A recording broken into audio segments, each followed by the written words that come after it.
So then, is that given, say, that example you use, maybe $100,000 to $200,000 investment? How much is that out of pocket for the investor? And So I'd say, let's say your all-in investment's around 200,000. You're probably putting 50,000 of cash into the business and then taking a loan for 150,000. it does not. I mean, that's not including reserves, or that's just say down payment, so to speak. Oh no, that would be your all-in. Certainly, there's some that are higher than that, but that would be your all-in. Really, three things. One, your franchise fee, which would probably be around 50,000 upfront when you sign the agreement to buy the rights to go develop that territory and have their guidance and training and support along the way. And then it would include any startup costs that you have, kind of like one-time startup cost, for this or that. And then it would also include about 3 months of working capitals, what you're calling reserves, I think. So it kind of assuming you start cash flowing after 3 months, and you may want to pad that a little bit, right? But no, that's kind of how they look at it. And the franchisors will give a range, an investment range. I mean, they break out each component here in excruciating detail of here's what to expect going in. Certainly there are always surprises, but they usually give a lot of buffer within their numbers as well. I mean, I have noticed, maybe the first, more recently, in the last couple of years, a lot of talk about buying businesses, and I I attribute the popularity to, and I could be completely wrong about this, but the attractiveness of Cody Sanchez.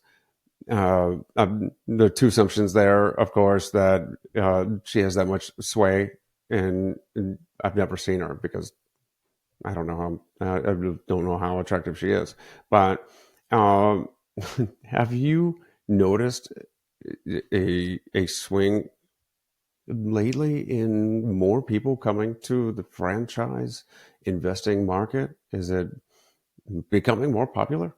Yeah, I'd say we're seeing as much interest as ever before. I think early on after COVID, I chalked some of that up to, hey, people have been sitting around thinking about the career path they're on and don't want to go back to the office, or they're ready to go blaze their own trail. But I think that may have kickstarted some things. I mean, we were doing a lot of deals before COVID, but I'd say it's only grown. I mean, Framebridge this past year was the 584th fastest growing company in the country. We made the Inc. 5000, and I just think that's a testimony to the growth that we've seen in recent years, largely due to people wanting to blaze their own trail. They wanting to put their own mark on things. In some cases, they want to leave a business to their kids. They want to build a legacy.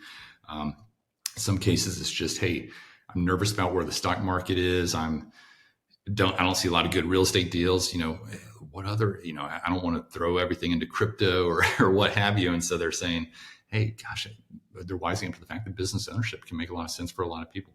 So this is, as a consultant, you're helping, and I noticed, I did hear you mention brokering.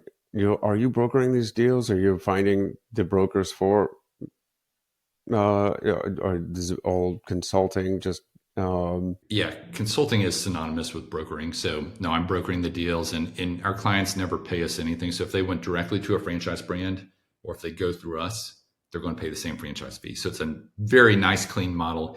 We simply get compensated with a referral fee on the back end from a franchise brand when a placement happens. what about on the other side? Instead of being the investor, what about somebody's got a business, and do you consult with them on how to package this business to Great, turn it into a franchise?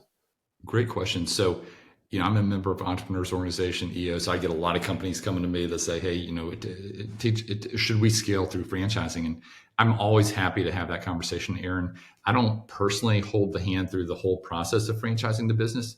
We've got a great partner company that does. They will put the FDD together and everything that you need to go.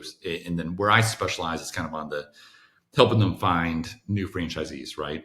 Kind of brokering those deals. That being said, I love having those conversations with companies that are exploring franchising And just having been a franchisor and a franchisee, I'm able to provide them with a lot of perspective. And part of my model going forward is I'd like to do more of that. Maybe become a small owner in the company, small minority equity holder. I've done that with a few companies, and it's worked out very well. And so would love to do more of that. Yeah, there's another local friend of mine has a great idea. He imports microbuses, VW microbuses, converts them into little rolling party buses with taps on the side and TVs that pop out of the roof. And he's turned that into a franchise. So he's doing this around the country, and it's it's lucrative.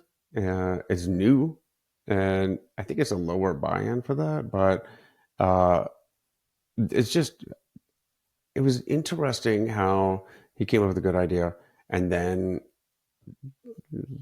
put like his his brand, his logo to it, packaged it, and allow others to expand his business. So I was curious about that.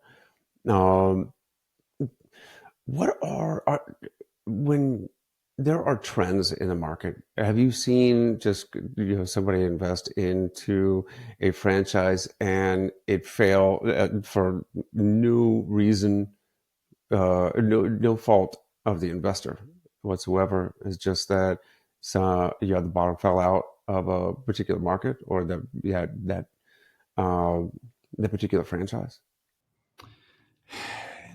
I'm trying to think of an example. Not where the franchisor fell out of the market.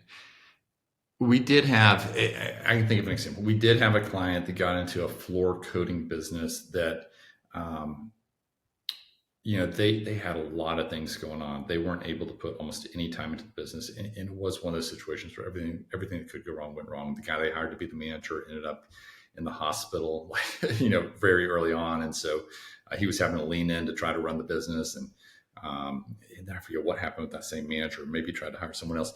Anyway, long story short, he got about 3 or 4 months in and said, "Hey, this is going to be too much effort." And for what he was looking to do, and he had some other investments that were taken off, and he said, "I've got to hand this one back to the franchisor." Actually, I take that back. I think he sold it, but probably took a haircut on it because it hadn't been fully developed. And so, I've seen a case or two like that, where maybe they didn't go in eyes wide open enough, or made assumptions that that manager was going to be the end all be all.